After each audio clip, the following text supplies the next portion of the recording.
भवति युक्ताहार विहारस्य युक्तचेष्टस्य कर्मसु युक्तस्वप्नावबोधस्य योगो भवति दुःखः इत्यादिषु। हमने अपना सब कुछ खोया प्यार तेरा पाने को।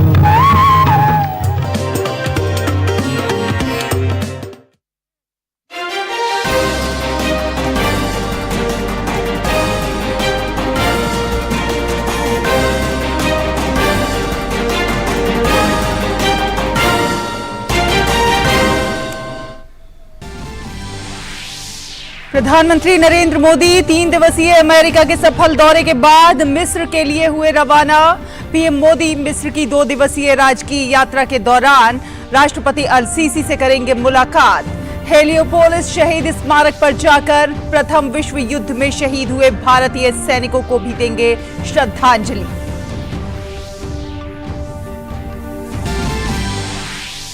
अमेरिका के वॉशिंगटन डीसी में प्रधानमंत्री नरेंद्र मोदी ने भारतीय समुदाय को किया संबोधित। कहा, make in India, make for the world को मिलेगी ताकत।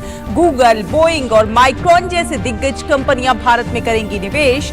H-1B वीजा अमेरिका में ही होगा रिन्यू।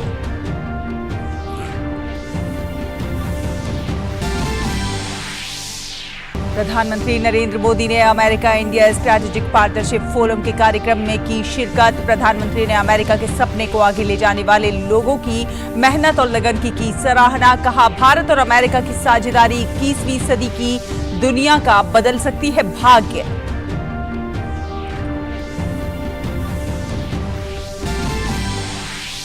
गृहमंत्री अमित शाह ने मणिपुर के हालात पर चर्चा के लिए आज नई दिल्ली में बुलाई सर्वदलीय बैठक। केंद्र सरकार राज्य के मौजूदा हालात पर लगातार बनाए हुए है नजर।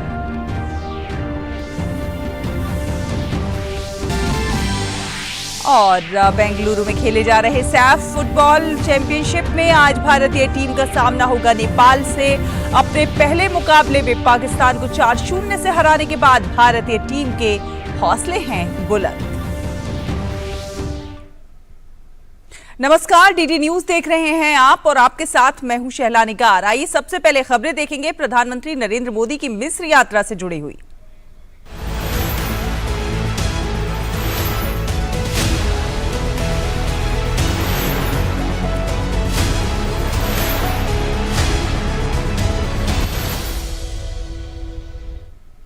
तो प्रधानमंत्री नरेंद्र मोदी अमेरिका के 3 दिवसीय सफल दौरे के बाद मिस्र के लिए रवाना हो गए हैं। पीएम मोदी मिस्र की 2 दिवसीय राजकीय यात्रा के दौरान राष्ट्रपति अब्देल फतेह अल सीसी से मुलाकात करेंगे।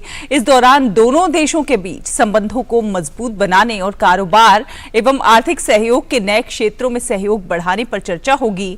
पीएम मोदी हेलियोपोलिस शहीद स्मारक पर जाकर प्रथम विश्व युद्ध में शहीद हुए भारतीय सैनिकों को श्रद्धांजलि भी देंगे। गौरतलब है कि प्रधानमंत्री मिस्र के राष्ट्रपति अब्देल फतेह अल सीसी के निमंत्रण पर ये यात्रा कर रहे हैं। अल सीसी ने भारत के गणतंत्र दिवस समारोह में मुख्य अतिथि के रूप में शिरकत की थी और उसी समय उन्होंने प्रधानमंत्री नरेंद्र मोदी को मिस्र यात्रा के लिए आमंत्रित किया था। साल 1997 के बाद किसी भारतीय प्रधानमंत्री का ये पहला मिस्र का दौरा होगा।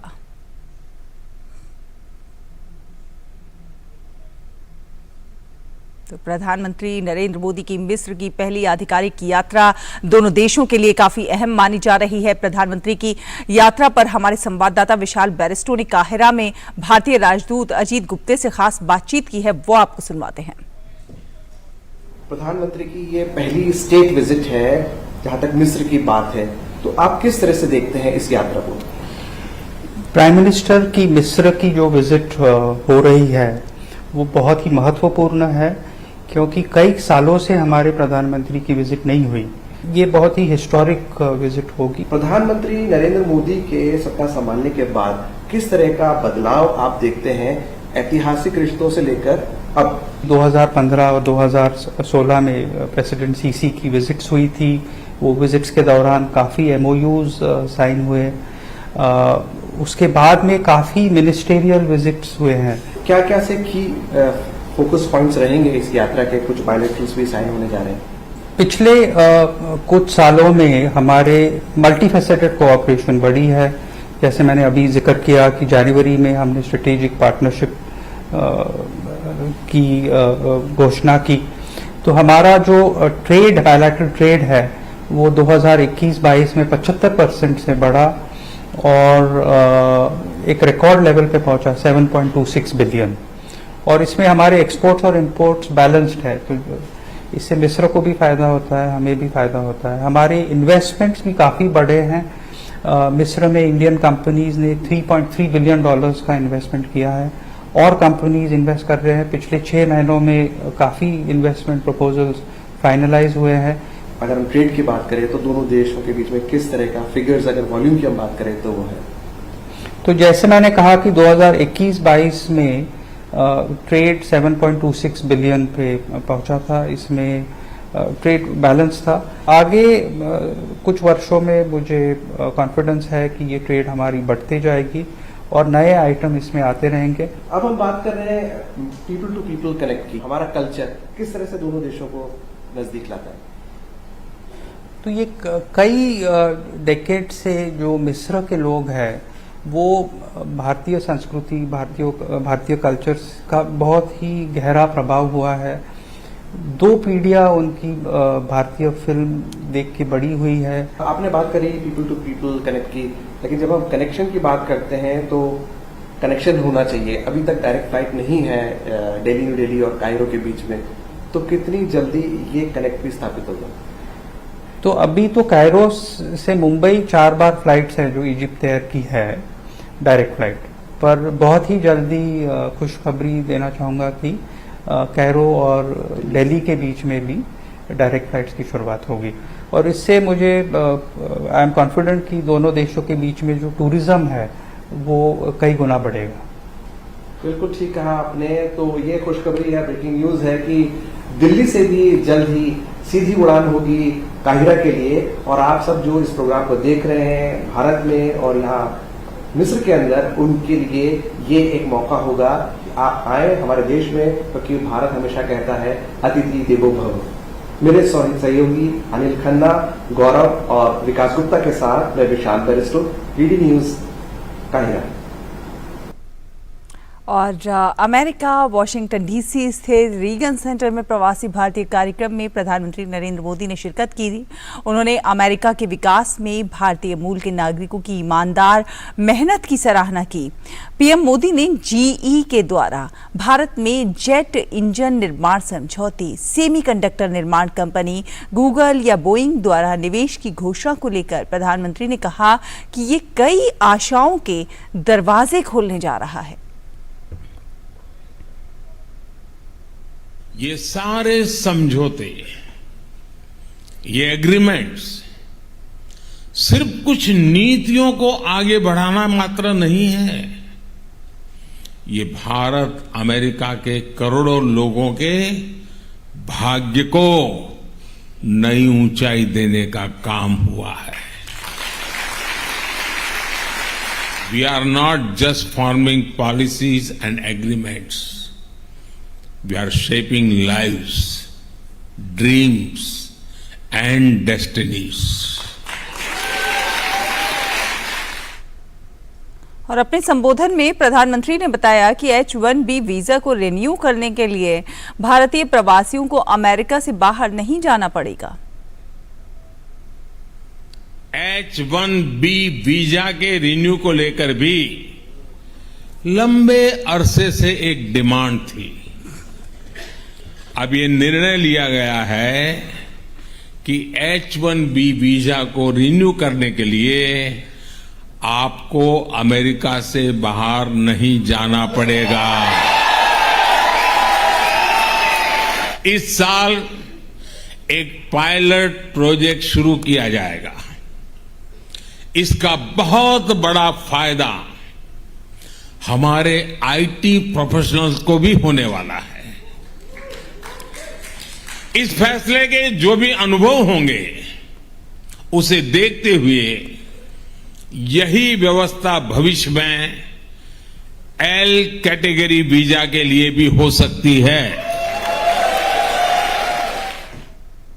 और प्रधानमंत्री नरेंद्र मोदी ने America India strategic partnership forum द्वारा कैनेडी सेंटर में आयोजित एक कार्यक्रम में शिरकत की और इस कार्यक्रम में अमेरिका के विदेश मंत्री एंटनी ब्लिंकन ने भी हिस्सा लिया।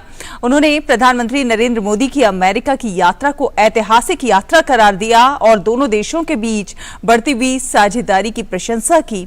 America India strategic partnership forum का मुख्य उद्देश्य अमेरिका और भारत के बीच द्विपक्षीय एवं रणनीतिक साझेदारी को मजबूत करना है। प्रधानमंत्री नरेंद्र मोदी ने भारत अमेरिका के बीच रक्षा सहयोग को एक नई ऊंचाई बताते हुए कहा कि दोनों देशों की साझेदारी नागरिकों के हित में है। इसे मजबूती देने के लिए ट्रेड, स्पेस, डिफेंस के क्षेत्र में बीते 3 दिन में ऐतिहासिक कदम उठाए गए हैं। बीते 3 दिनों में मेरी प्रेसिडेंट बाइडेन से यानी एक प्रकार से 3 दिन हमें साथ बिताने का अवसर मिला है। इन मुलाकातों में भारत अमेरिका के भविष्य को लेकर ठोस बातें हुई हैं। हमने एक स्पष्ट रणनीति पर चलना तय किया है। आज व्हाइट हाउस में हुआ टेक्नोलॉजी हैंडशेक भी दोनों देशों की कंपनियों को, बिजनेस को, मैन्युफैक्चरर्स को, इनोवेटर्स को सीधा संदेश है, दिस इज द मोमेंट।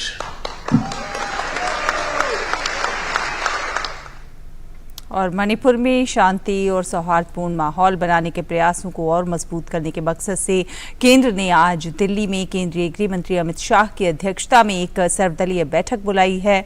बैठक दोपहर 3 बजे संसद भवन परिसर में होगी। लोकतांत्रिक प्रक्रिया और शांति स्थापना के प्रयासों को और ज्यादा मजबूत करने के लिए ये बैठक बुलाई गई है। बैठक में केंद्र द्वारा मणिपुर में सामान्य स्थिति बहाल करने के लिए अब तक उठाए गए कदमों के बारे में जानकारी भी साझा की जाएगी। तो साथ ही साथ जो तमाम राजनीतिक दल हैं उनके सुझावों को भी सरकार सुनेगी। राज्य में मई की शुरुआत से हिंसा और तनाव का वातावरण दिखा है। हालांकि कुछ दिनों बाद माहौल बेहतर भी हुआ था, लेकिन बाद में हिंसा की कुछ छिटपुट घटनाएं भी सामने आई। कानून व्यवस्था कायम रहे, इसके लिए पर्याप्त संख्या में केंद्रीय बलों को भी मणिपुर में तैनात किया गया है। इसके अलावा मणिपुर में 3 मई और उसके बाद हुई हिंसा की घटनाओं की जांच के लिए गुवाहाटी उच्च न्यायालय के पूर्व मुख्य न्यायाधीश की अध्यक्षता में एक जांच आयोग का गठन भी किया गया है। केंद्र ने मणिपुर की राज्यपाल की अध्यक्षता में राज्य में शांति समिति का गठन किया है। समिति का अधिकार क्षेत्र राज्य के विभिन्न जातीय समूहों के बीच में शांति प्रक्रिया को सुगम बनाने का होगा, जिसमें शांतिपूर्ण वार्ता और परस्पर विरोधी पक्षों या फिर समूहों के बीच बातचीत शामिल है। और केंद्रीय गृह मंत्री अमित शाह ने अपने 2 दिवसीय जम्मू कश्मीर के दौरे के अंतिम दिन श्रीनगर के लाल चौक से सटे प्रताप पार्क में बलिदान स्तंभ का शिलान्यास किया। गौरतलब है कि ये स्तंभ अपने जीवन का बलिदान करने वाले वीर सुरक्षा कर्मियों के सम्मान में बनाया गया है।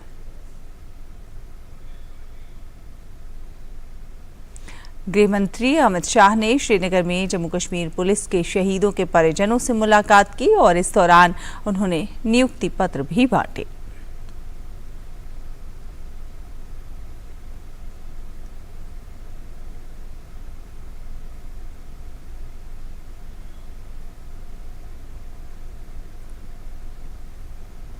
सूचना एवं प्रसारण मंत्री अनुराग ठाकुर आज हरियाणा के दौरे पर हैं। प्रधानमंत्री नरेंद्र मोदी के 9 साल के कार्यकाल की उपलब्धियों को जन जन तक पहुंचाने के लिए देश भर में 30 मई से 30 जून तक जन संवाद कार्यक्रम के तहत आयोजित पानीपत की अनाज मंडी में केंद्रीय मंत्री अनुराग सिंह ठाकुर गौरवशाली भारत करनाल लोकसभा रैली में शामिल हुए।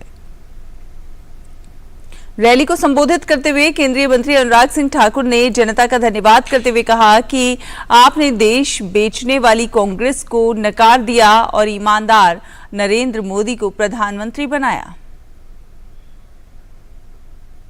आप याद करिए 9 साल पहले जब मोदी जी चुनाव में आए तो कांग्रेस के लोग तंज कसते थे, अरे गरीब मां का बेटा है, बर्तन मांजने वाले का बेटा है, चाय बेचने वाला है, ये देश क्या चलाएगा।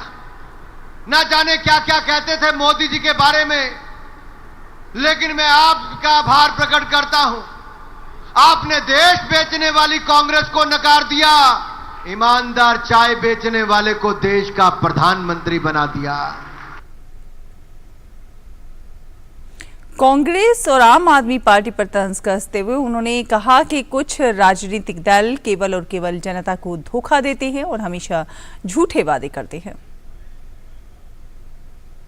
आज पूरी दुनिया में एक ही गूंज है, मोदी मोदी मोदी मोदी।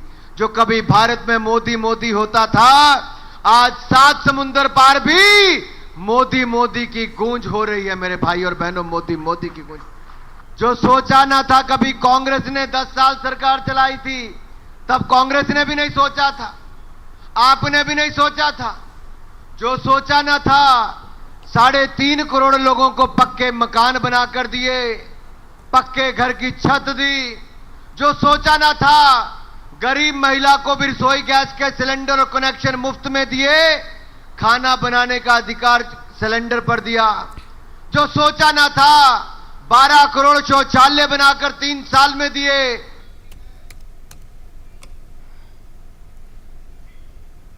फिलहाल एक छोटा सा ब्रेक लेते हैं। ब्रेक के उस पार खबरों का ये सफर जारी रहेगा। आप देखते रहिए डीडी न्यूज। पैन से आधार को लिंक करना उतना ही जरूरी है जितना चेहरे से मुस्कुराहट को लिंक करना।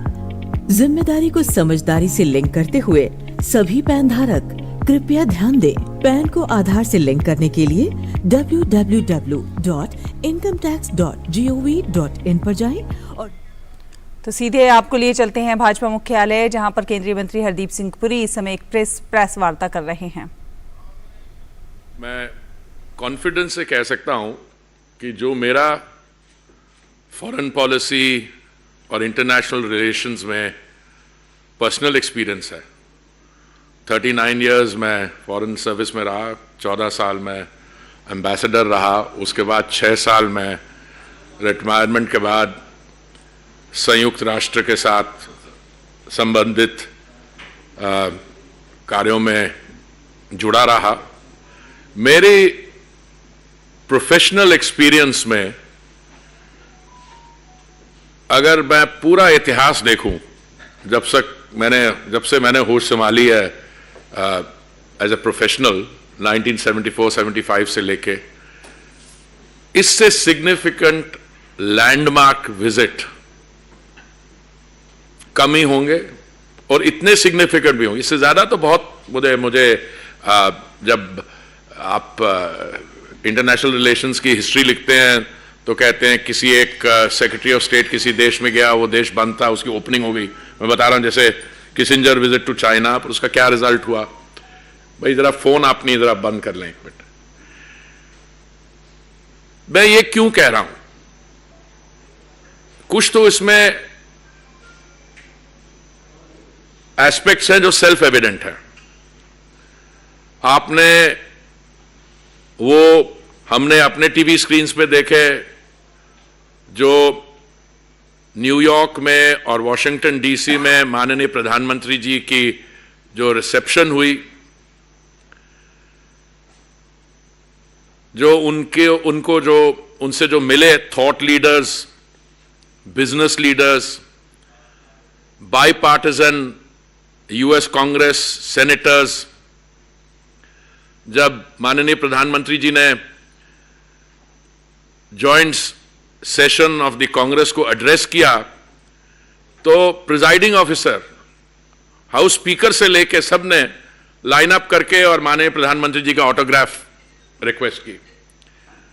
Now that is both a testament to his stature as a global leader, world leader, but it is more than that. पहले तो मैं कुछ बेसिक फैक्ट्स आपको अपने साथ शेयर कर लूं। मैं बहुत वर्ष पहले विदेश मंत्रालय में संयुक्त सचिव था, अमेरिकाज डेस्क पे भी, और मैंने जो रिलेशनशिप में बदलाव आया है, जो ट्रांसफॉर्मेशन हुई है, वो मैंने फर्स्ट हैंड देखी है। और 2016 में भी माननीय प्रधानमंत्री जी गए थे, उन्होंने तब भी जॉइंट सेशन एड्रेस की थी। पर मैं समझता हूं कि दुनिया में शायद 3 का मुझे पता है लीडर्स हैं who have been invited to address the joint session of the Congress on 2 occasions. अगर आप पूरा हिस्ट्री देखें तो नेल्सन मंडेला और विंस्टन चर्चिल तो वो वॉर टाइम प्राइम मिनिस्टर थे, और उसके बाद और नेल्सन मंडेला जो एंटी अपार्थाइड स्ट्रगल था वो था। उसके बाद किसी देश का कोई बड़ा स्पेशल रिलेशनशिप हो यूएस के साथ, कुछ वो जैसे इजराइल का, वो मैं समझता हूं, पर उनकी it's very much part of the domestic scene also. So he was given the red carpet treatment. अच्छा, हमारे यहाँ कुछ हमारे मित्र लोग हैं जो ब्रॉडली विरोधी दलों में पाए जाते हैं, वो कहते जी इस विजिट का वहाँ क्या असर हुआ। तो आज मैं उनकी खुशी के लिए उनको काम करने के लिए जो कवरेज विजिट की हुई है, New York Times, Washington Post, Wall Street Journal, तो ये कहना कि नहीं इस visit is not being taken seriously there. देखिए, एक तो विजिट की ऑप्टिक्स है, और मैं कह रहा हूं कि अगर कोई वो जो सम अप होता है ना, दिस इज द मोमेंट, अगर कोई bilateral visit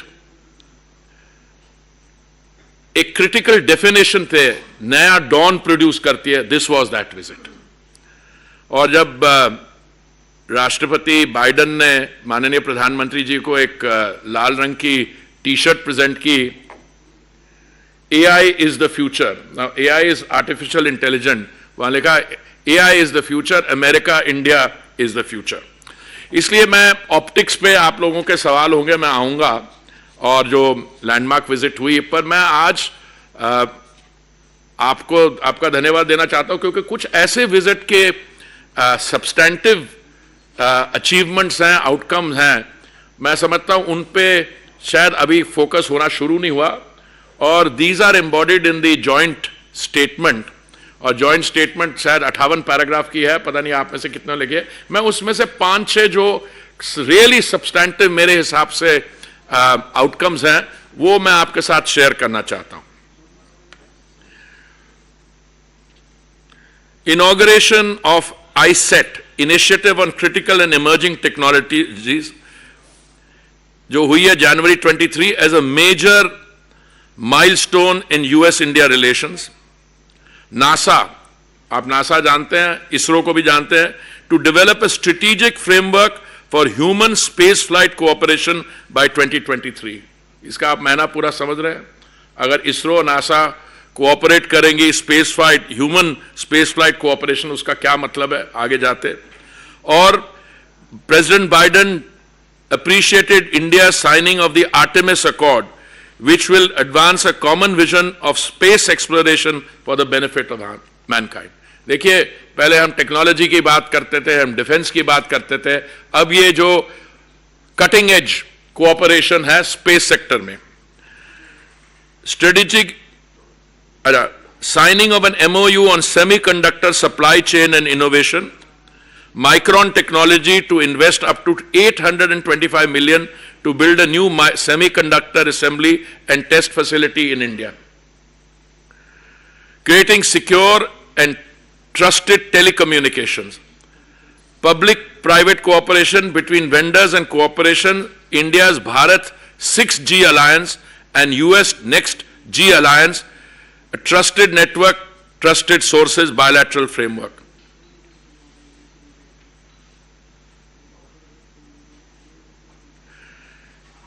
Indo-US quantum coordination mechanism, अभी हाल में आपने देखा था जो कैबिनेट के डिसीजन हुए हैं हमारे यहां, और launch of a $2 million grant program under the US-India Science and Technology Endowment Fund for the joint development and commercialization of artificial intelligence and quantum technologies. 35 innovative joint research collaboration in emerging technologies. US supports India's leadership as chair of the Global Partnership on Artificial Intelligence, applauded Google's intent to continue investing through its $10 billion India Digitization Fund. $140 million in-kind contribution from the Indian Department of Atomic Energy to the US Department of Energy's Fermi National Laboratory. अब आइए आप defence partnership पे।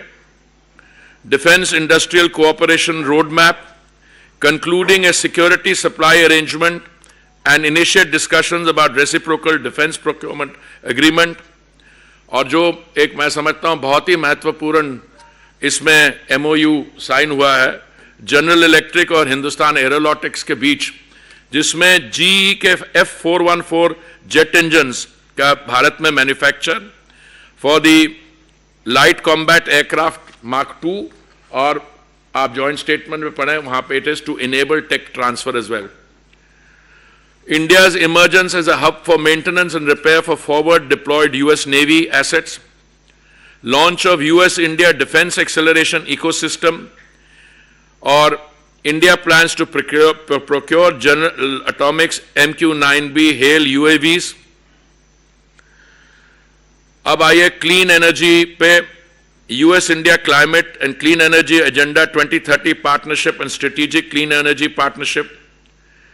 India's decision to co-lead the multilateral hydrogen breakthrough agenda, decarbonizing the transport sector, और मेरे मंत्रालय से एक जुड़ी हुई है ग्लोबल बायोफ्यूल्स अलायंस जो हम अपनी G20 की अध्यक्षता में फ्लोट कर रहे हैं जुलाई में. इसमें US और इंडिया लीड ले रहे हैं.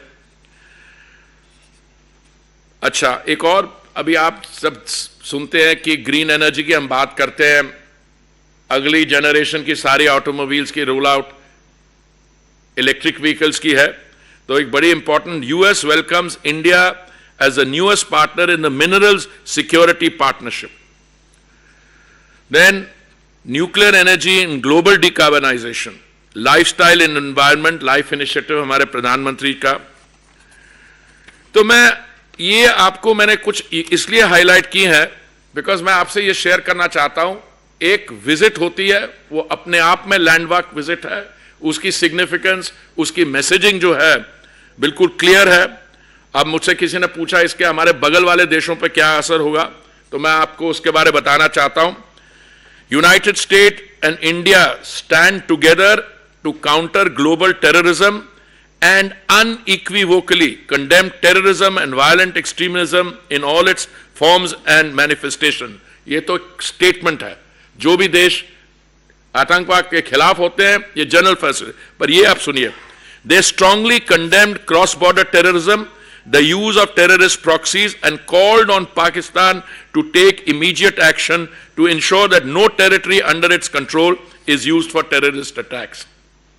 देखिए, दिस लाइन इटसेल्फ, बिकॉज हमारे यहां बड़ी कुछ हमारे पास्ट एक्सपीरियंस भी रहा है कि जो हमारा बगल वाला देश है उनके जो एक्टिविटीज रही हैं हम अक्सर उनको we describe them as the epicentre of terrorism and for good reason. But for a joint statement with such categorical language, ये मैं आपकी अटेंशन ड्रॉ कर रहा हूं. Strong support for a peaceful, secure and stable Afghanistan, long-term strategic partnership between the I2U2, that is India, Israel, United Arab Emirates and United States. Commitment to an open, secure, inclusive, safe, interoperable and reliable internet. These were some of the landmark decisions taken.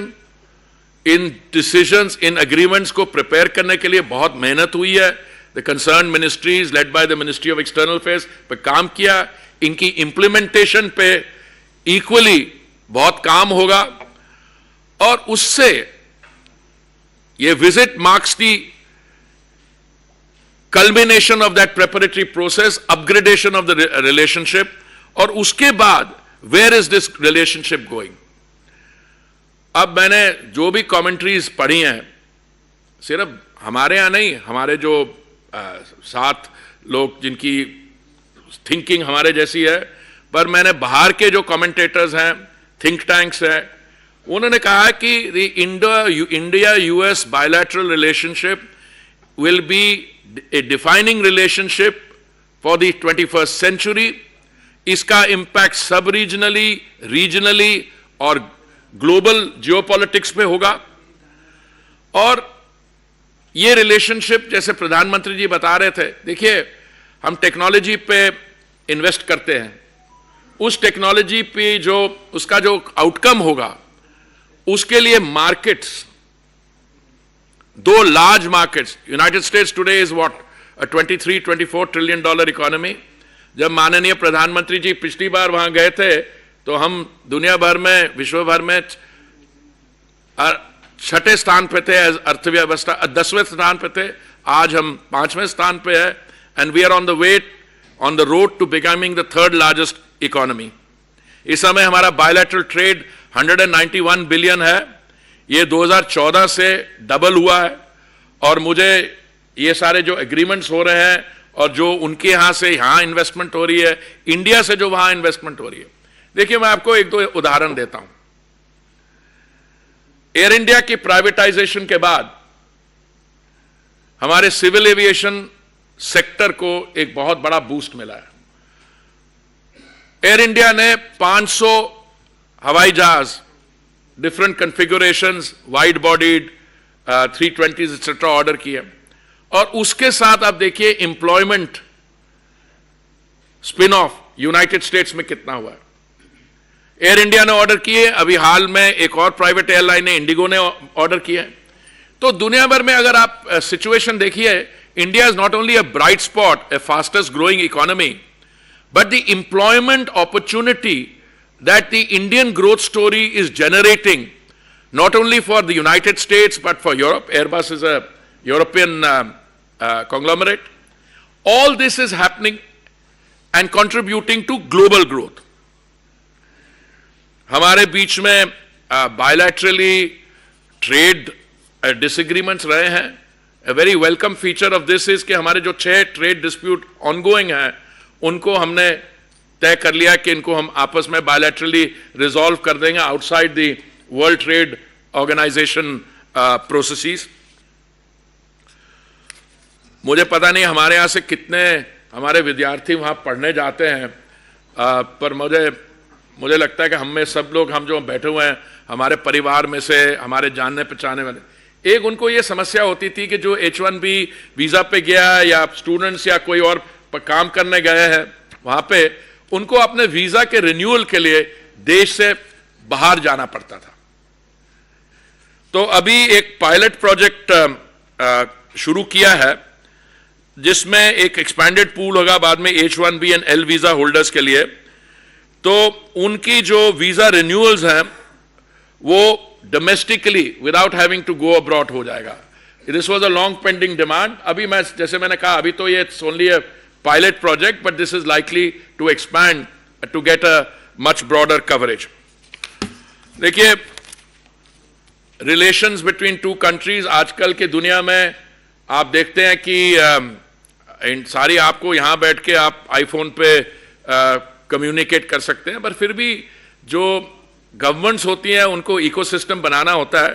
तो America ने निर्णय लिया है कि वो 2 नए consulates खोलेंगे, बंगलुरु और अहमदाबाद में। और हमने जो निर्णय लिया था पहले सिएटल में कॉन्सुलेट खोलने का, उसको हम ऑपरेशनलाइज करेंगे और दोनों देश तय करेंगे एक और इंडिया कॉन्सुलेट कहां खोलेगा।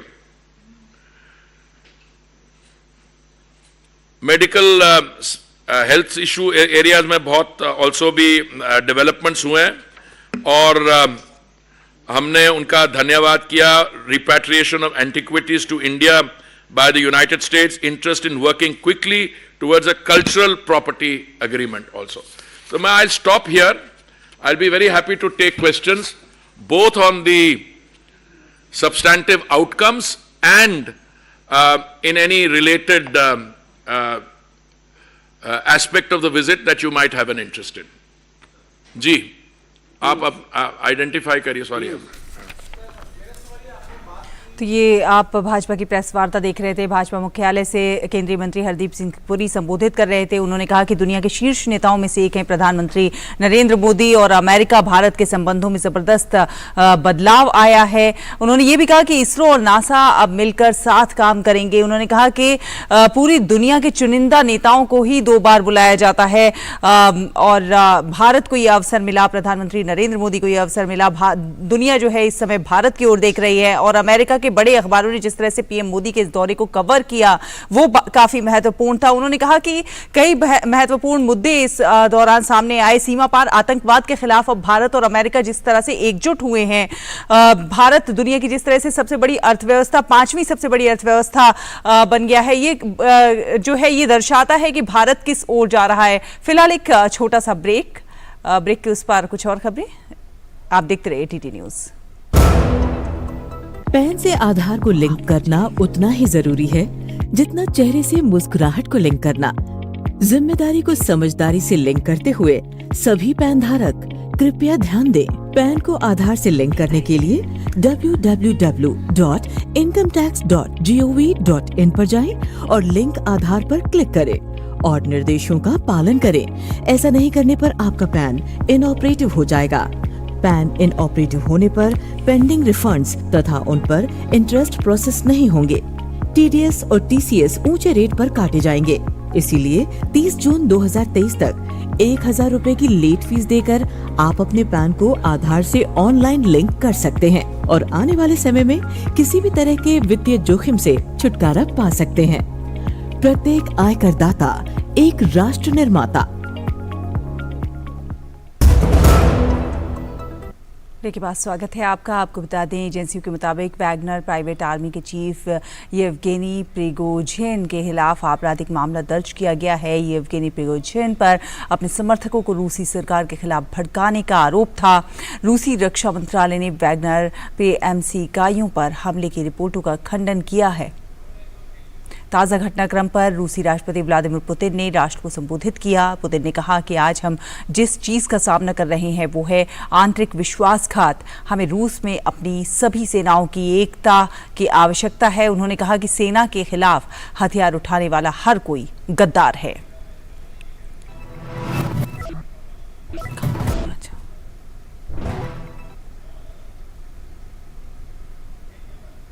और आपको इस समय सीधे लिए चलते हैं केंद्रीय मंत्री जितेंद्र सिंह इस समय बूस्टर वैक्सीन लॉन्च कर रहे हैं। So at the outset, I have to compliment the Department of Biotechnology, Genova, the Niti Aayog for having contributed to making this happen. And this celebration this afternoon is also a joint celebration. So sometimes we collaborate together, but we don't celebrate together. So it took us some time to learn not to work in silos, because earlier on we were working also silos. When we came out of silos and started working together, realizing that silos could not move us beyond certain point, then we did work, but after having accomplished, we didn't celebrate. And the grudge was that he's taken the ownership, that he's taken. I'm glad that all of us have now today jointly celebrated it, and each one of us has recognized each other's role in making this happen. Biotechnology having conducted the trials and also having contributed through BIREC, and of course Genova having played a very sterling role, and Niti Aayog being our knowledge partner. So each one's role is being acknowledged, and I think my first thought was that this also ushers India into a new era, and that is of preventive health care.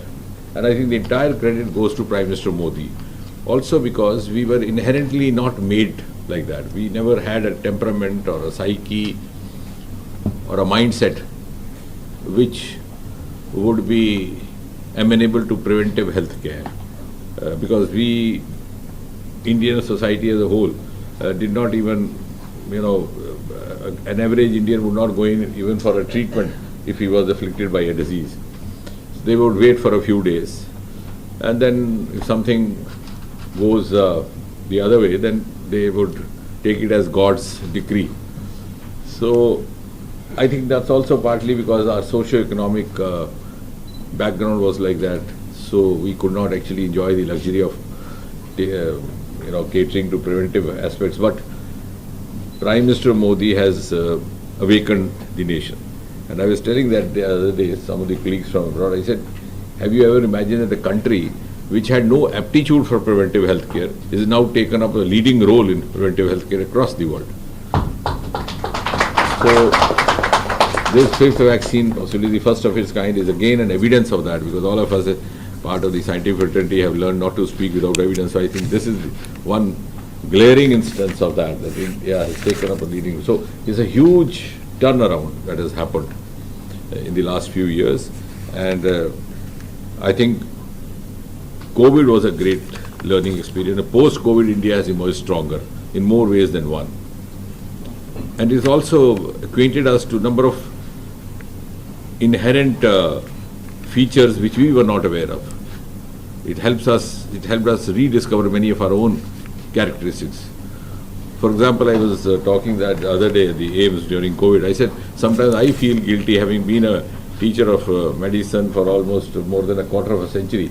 In the last decade or so, we hardly gave any importance to the communicable disease. We were talking more of the diseases which belong to Dr. Sareen's domain, or of my own area of endocrinology, diabetes, because we thought we were now into those kind of metabolic disorders, and we have got over those times, the early decades when Dr. Paul would recall when tuberculosis and cholera were the main mortality factors in India.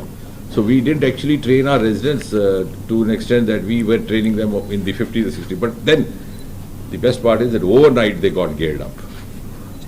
COVID struck, and we could see our young residents. I think the maximum contribution in the control of COVID has been done by these youngsters.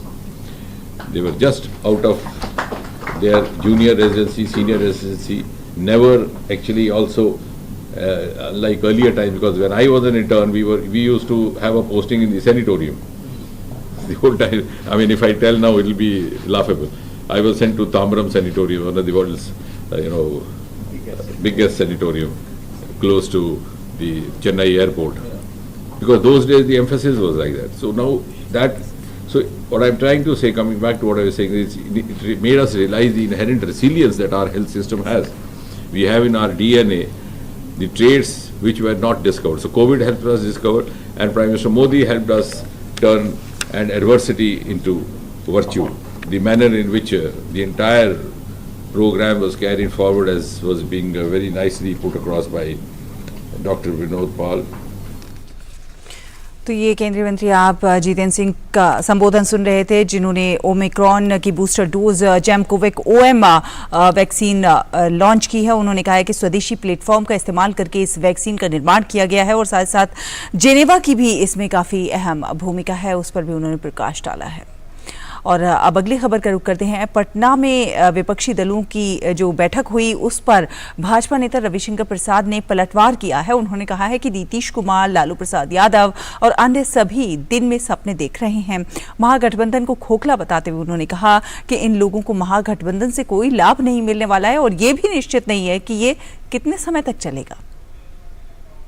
दिन में सपने देख रहे हैं लालू जी, नीतीश जी और बाकी लोग।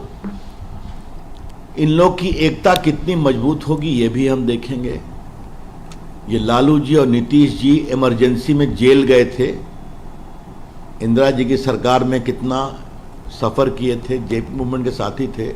आज कुर्सी के लिए राहुल गांधी की स्तुति कर रहे हैं, एक उनके सामने झुक रहे हैं और एक उनकी शादी की बात कर रहे हैं। तो कुर्सी के लिए लोग कहाँ तक चले जाते हैं। और आज देखिए, जब एक बहुमत की सरकार आती है तो देश कहां पहुंचता है।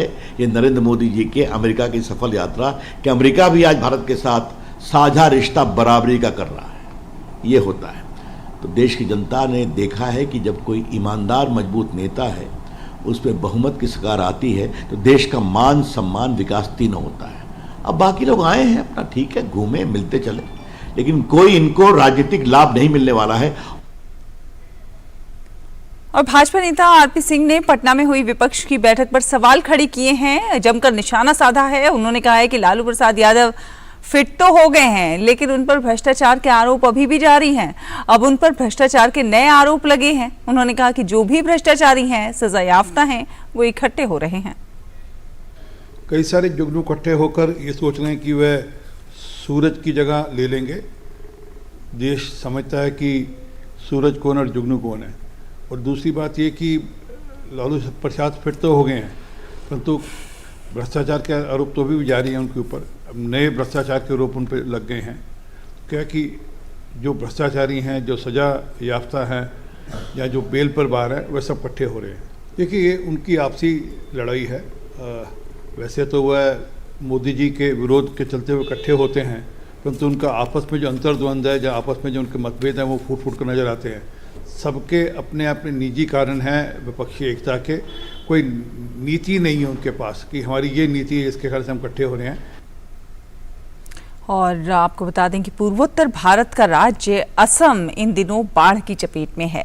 राज्य के 19 जिलों में 4,88,000 से भी अधिक लोग अब अभी भी बाढ़ की चपेट में हैं। असम में शुक्रवार को धुबरी, कोकराझार, बक्सा, बारपेटा, बोंगाईगांव, कामरूप, धेमाजी, कार्बी, आंगलुंग, चराईदेव, सिबसागर, लखीमपुर, विश्वनाथ, सोनितपुर में तूफान, बिजली और मूसलाधार बारिश हुई है। मौसम विभाग के मुताबिक कोकराझार, दरांग, मोरीगांव, लखीमपुर, चराईदेव के अलग अलग स्थानों पर आज भी तूफान आ सकता है। राज्य भर में 1,538 गांव बाढ़ से प्रभावित हुए हैं और 1,466 हेक्टेयर फसल क्षेत्र को नुकसान पहुंचा है। असम राज्य आपदा प्रबंधन प्राधिकरण के अनुसार कई जिलों में बाढ़ के पानी से कई तटबंध, सड़कें, पुल और अन्य बुनियादी ढांचे क्षतिग्रस्त हो गए हैं। राज्य सरकार ने बाढ़ प्रभावित जिलों में 140 राहत शिविर और 75 राहत वितरण केंद्र खोले हैं और बचाव एवं राहत के लिए एनडीआरएफ और एसडीआरएफ की टीमों को भी तैनात किया गया है। नेमाटी घाट और धुबरी में मानस, पगलादिया, पुथिमारी और ब्रह्मपुत्र नदियां खतरे के स्तर से ऊपर बह रही हैं। काजीरंगा राष्ट्रीय उद्यान में भी बाढ़ की वजह से जीव जंतु भी प्रभावित हुए हैं। बाढ़ से बचने के लिए पार्क के जानवर ऊंचे स्थानों की ओर जा रहे हैं। और हिमाचल प्रदेश में भारी वर्षा से नदी नाले उफान पर हैं। जगह जगह भूस्खलन से जनजीवन अस्त व्यस्त है। पंडोह डैम के पास पहाड़ी से मलबा आने के कारण चंडीगढ़ मनाली नेशनल हाईवे करीब 1 घंटे तक बंद रहा। बाद में मलबा हटाया गया और फिर यातायात के लिए पूरी तरह से बहाल हो गया। इसी तरह शिमला में भारी बारिश के बाद सड़क और भूस्खलन से हीरानगर शरोग सड़क बाधित हुई है। राजगढ़ और आसपास के क्षेत्रों में देर रात से भारी वर्षा हो रही है। नदी नाले उफान पर हैं। अभी तक कहीं से किसी प्रकार के नुकसान की सूचना नहीं है। कई इलाकों में आसमान में काले काले बादल छाए हुए हैं और भारी बारिश का अनुमान जताया जा रहा है। और उत्तर प्रदेश के सुल्तानपुर में पूर्वांचल एक्सप्रेस वे पर वायुसेना के सैन्य पदाधिकारियों ने विमान संचालन कर हवाई पट्टी का निरीक्षण और अभ्यास किया। इस अभ्यास में विभिन्न प्रकार के विमानों, जिनमें लड़ाकू विमान, परिवहन और हेलीकॉप्टर शामिल हैं। पूर्वांचल एक्सप्रेस वे पर नियमित प्रशिक्षण के हिस्से के रूप में नागरिक और सैन्य पदाधिकारियों के बीच बढ़ते सामंजस्य की दिशा में विमान संचालन किया जाएगा।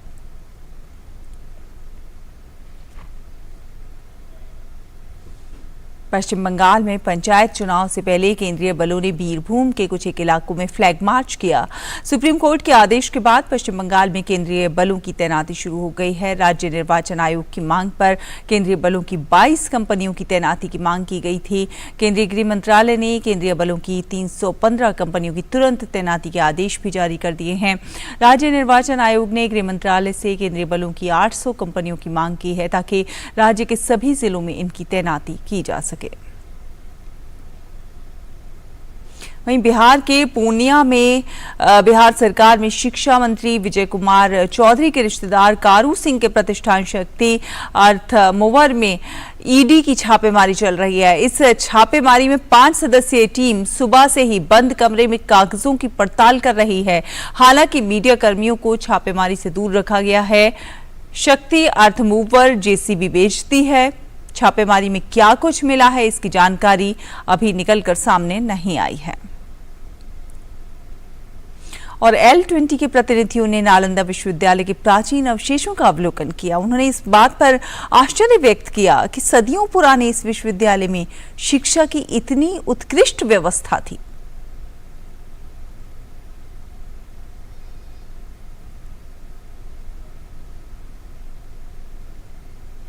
और सरकार ने गेहूं और चावल की कीमतों को नियंत्रित रखने के लिए भारतीय खाद्य निगम को ई नीलामी का निर्देश दिया है। एफसीआई के अध्यक्ष और प्रबंध निदेशक अशोक मीना ने कहा है कि उचित और औसत गुणवत्ता वाले गेहूं का आधार मूल्य 2,150 रुपए प्रति क्विंटल रखा गया है। वहीं चावल का आधार मूल्य 3,100 रुपए प्रति क्विंटल रखा गया है।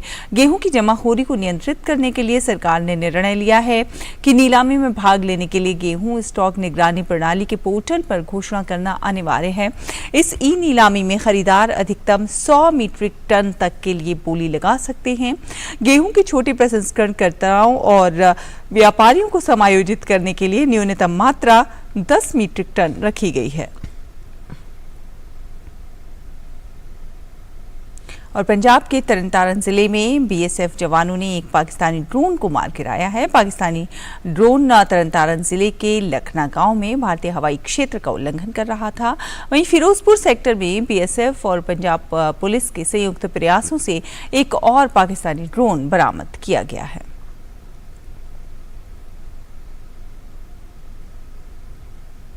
बेंगलुरु में खेले जा रहे सैफ फुटबॉल चैंपियनशिप में आज भारतीय टीम अपना दूसरा मैच नेपाल के खिलाफ खेलने के लिए उतरेगी।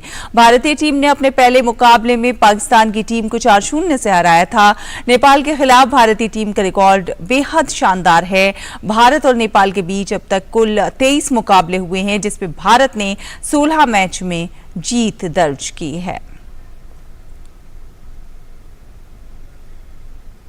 और स्पेशल ओलंपिक्स भारत के executive director air commodore Lalit के शर्मा का कहना है कि स्पेशल ओलंपिक में भारत से पहुंचे खिलाड़ियों में गजब का उत्साह नजर आ रहा है। स्पेशल ओलंपिक एक ऐसा मंच है जहां पर दुनिया भर से पहुंचे स्पेशल एथलीट एक दूसरे के साथ अपना अनुभव साझा कर रहे हैं। ललित शर्मा से बात की है हमारे संवाददाता नारायण सिंह ने। बर्लिन में 16वें स्पेशल ओलंपिक्स जारी हैं और इस वक्त हमारे साथ हैं स्पेशल ओलंपिक भारत के executive director air commodore Lalit Sharma ji. Sir, आपका स्वागत है। बहुत बड़े गेम्स होते हैं और भारतीय एथलीट शानदार प्रदर्शन कर रहे हैं और 50 से ऊपर भारत ने मेडल जीत लिए हैं। किस तरह से देखते हैं हमारे एथलीट्स के शानदार सफर को आप? सब बच्चे यहाँ पर उनकी they have been trained in such a manner that they enjoy the congregation here, the crowd here, and intermix with other people, so that this gives them an opportunity to have a confidence in their life. अभी भी कुछ ऐसे इलाके हैं जहां लोगों को पता नहीं कि स्पेशल ओलंपिक्स या स्पेशल गेम्स जैसे ऐसी कोई प्रतियोगिताएं होती हैं इन बच्चों के लिए। इस क्षेत्र में इसमें अवेयरनेस बढ़ाने के लिए ताकि हर बच्चा जो कोई भी इंटेलेक्चुअल डिसेबिलिटी से परेशान है उसको उस तक पहुंचे, उसके लिए स्पेशल भारत ओलंपिक्स क्या कर रहे हैं सर? हमारी पूरी कोशिश है कि स्पेशल ओलंपिक के बारे में हम विस्तार से दुनिया को बताएं है क्या। दुनिया को मालूम पड़ रहा है कि स्पेशल ओलंपिक है क्या।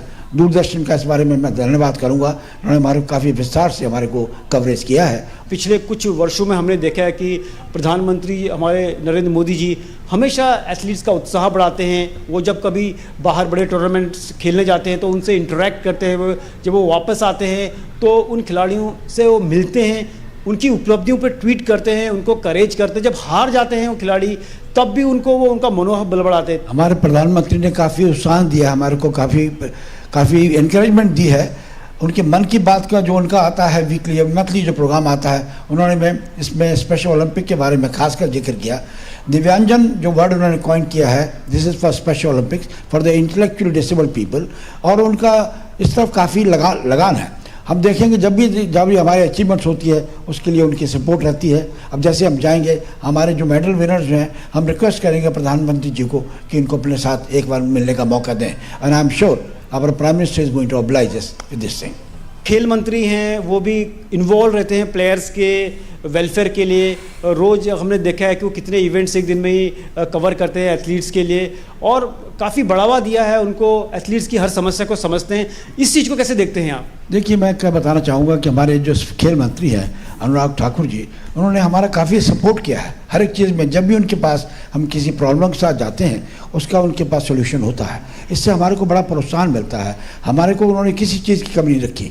हमको स्पोर्ट्स मिनिस्ट्री से बहुत प्रोत्साहन मिला है और हमारे को सपोर्ट पूरी मिली है। सर, अगर यहाँ पर आप कुल मिलाकर देखें तो जिस तरह से हमारे भारतीय एथलीट्स काफ़ी खुश नज़र आ रहे हैं, वो इतने बड़े मंच पे कम्पीट कर रहे हैं, तो मानते हैं सर जो इन बच्चों के चेहरे पे खुशी आई है, इससे बढ़कर कोई चीज़ और नहीं हो सकती है। हमारा कोशिश ये रहे बच्चों के मुंह चेहरे पे खुशी आए, ये हमारा मेन एम यही है। तो आप देख सकते हैं कि किस तरह से हमारे भारतीय खिलाड़ियों को जो स्पेशल एथलीट्स हैं उनको प्रोत्साहन मिल रहा है, और जो एग्जीक्यूटिव डायरेक्टर हैं स्पेशल ओलंपिक भारत के एयर कमोडोर ललित शर्मा जी ने भी कहा कि अब जब भी उनको कहीं कंपटीशन, चाहे भारत के अंदर भी वो कंपटीशन खेल रहे हैं, तो उनको एयर बाय एयर के माध्यम से ले जाता है, उनके लिए वर्ल्ड क्लास फैसिलिटी रखी जाती है, और इससे जो प्लेयर्स होते हैं उनके मनोबल को बढ़ावा मिलता है। और काफ़ी इधर भी देख सकते हैं कि जिस तरह से प्रदर्शन कर रहे हैं उसका नतीजा देख रहे हैं कि भारत के जो एथलीट हैं लगातार मेडल जीत रहे हैं और देश का नाम जो है रोशन कर रहे हैं।